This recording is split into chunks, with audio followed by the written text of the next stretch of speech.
Imithi uzosihlolu kubamba. Ngicela ukunibingelela nonke. Ngithi uJesu Kristu inkosi. Jesu Kristu inkosi.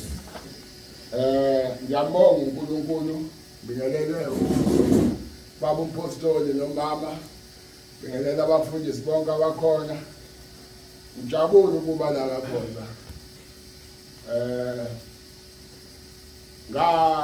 Ngiyofika ngelinye ilanga kodwa kwakhona into eyangihlupha ngangakwazi ukufika. Ngaba nenkinga yokufika. Ngiyabonga ukuthi ke uNkulunkulu kwenzile namhlanje kwenzeka ukuthi sikwazi ukufika.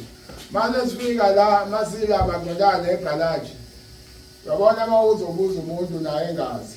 Kodwa inkinga ukuthi sikhoza sonke lezi. Kodwa manje ngisho igama lomfowethu lona.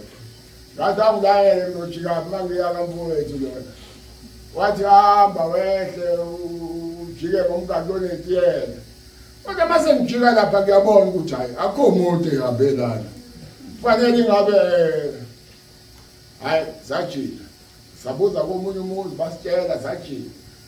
Nakhona mase sijikile wasihlula lomgaqo ojika ofanele usilethe la.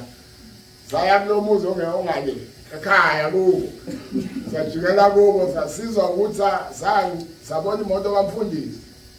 Ikhombe hayi sadaya ushuthi ke ukhona impela. Basithi ayidlula imoto hayi khona futhi.